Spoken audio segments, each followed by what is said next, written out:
Let's get started. So, kind of embarrassing how excited I am about this small trick I came up with, but check it out. Every Monday morning, I change this to a table view, and I archive the previous week's achievements by just checking these boxes, go back to gallery view, and now I can start planning for a new day seamlessly. That's kind of cool, right? Okay, but before we all get too excited, let's first run through the overall structure of this Notion daily planner and then dive into each specific section. At the very top, I have a weather widget from Indify showing a 3-day weather forecast. And right below on the left, this is the Make Time database where I keep track of my highlight for the day, one thing I'm grateful for, and one thing I wanna let go. To the right are my projects and a 7-day view of upcoming tasks. And as you can see, this task right here is related to this project. So these two databases are connected. I'll go over exactly how this works in a second, but first I have to admit, I straight up stole this from Thomas Frank, who's like a Notion genius. To the left, I have a daily tasks and for tomorrow section, both of which are not in a Notion database format. This is something I did on purpose. You'll see why in a little bit. And at the very bottom, this is just a place where I keep all Notion pages related to this home screen. For example, this 7-day view comes from this all tasks database. As usual, link to this template down below so you can make a copy and follow along. And if your cursor just so happens to tap that like button on the way down, I really wouldn't mind. So every morning, I actually start in the daily task section. I first drag all completed tasks from the previous day down to the completed task page here. Then I click the new day template button, and these 4 to-do items are automatically populated.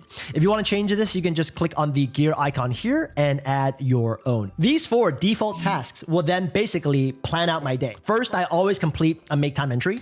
Then I respond to all your annoying, very welcome comments on social media. And then I review my content calendar to make sure my next YouTube video, newsletter, LinkedIn posts are all on track. And finally, I create to-do items based on this 7-day view and based on tasks I've previously captured in Todoist that are due today. So basically, 7-day view and Todoist feed me daily tasks to complete.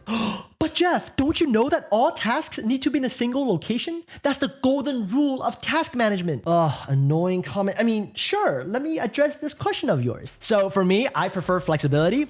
I like to be able to move tasks around depending on what I want to do first. And that's not really possible with a Notion table view sorted by due date. And if you remember from my simple productivity system video, I use Todoist only as a quick capture tool.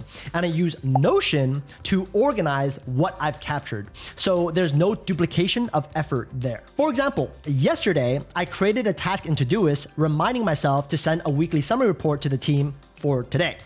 So today, when I see the task in Todoist, I create a new to-do item in daily task, send weekly summary, and then check this off in Todoist. Another example, as I'm reviewing upcoming tasks in my 7-day view, I see that I need to post a poll for my YouTube and Instagram followers due in 2 days.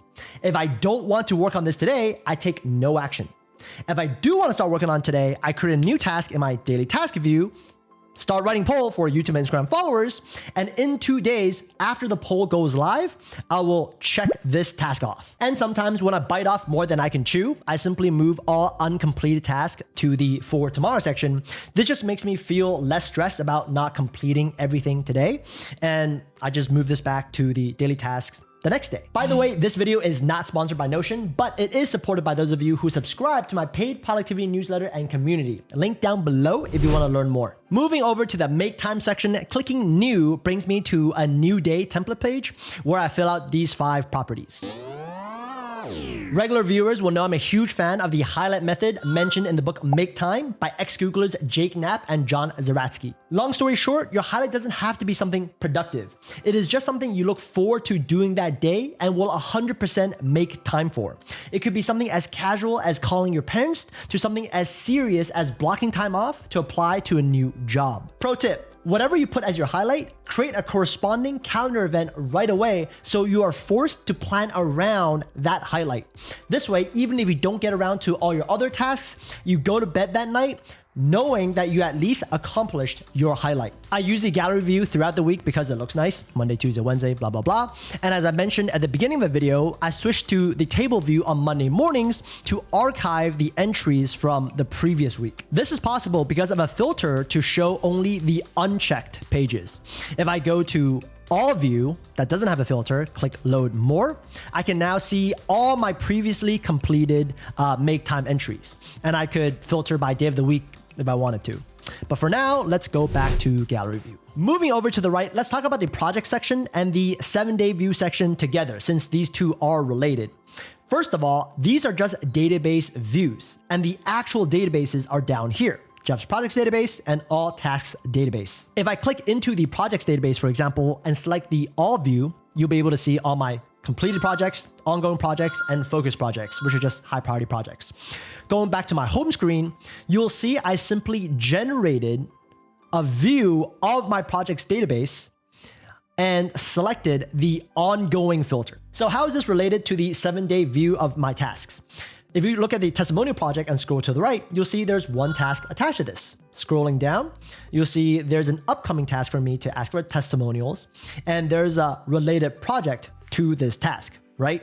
And again, this 7-day view is simply a view of the all tasks database. If you want a deeper dive into this workflow, I'll link to Thomas Frank's original video where he walks through step by step how the task and product databases are used together. 3 pro tips I want to share after using this system for the past half year.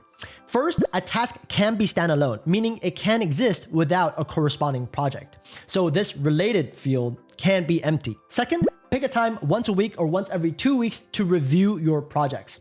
At first, I made the mistake of focusing only on the tasks, so I created more projects than I could handle, and I forgot to prioritize the ones I really wanted to get done. Now I spend 10 minutes reviewing my projects every Sunday morning at 8 a.m. Third, because I use both Todoist and Notion for task management, I like to use the all task database for project related tasks and recurring tasks like weekly, bi-weekly, quarterly tasks, right? And I only use Todoist as a quick capture tool. If I'm in the gym, I have an idea, I dump it in Todoist. Go check out my simple productivity system video if you haven't already. Speaking of productivity, the best productivity system or the best Notion planner template is the one that you can consistently stick to. It doesn't matter as much as you figure out a system, a way to organize all of this stuff to get all those benefits that Jeff Su just described. To figure out what works for you. I prioritize flexibility, so I like to move tasks around. And you might want to rely on one Notion database for all your tasks if you want to minimize as much friction as possible. And jokes aside, I do enjoy replying to every comment. So if you are a Notion user, I'd love to hear any feedback you have for me. See you on the next video. In the meantime, have a great one.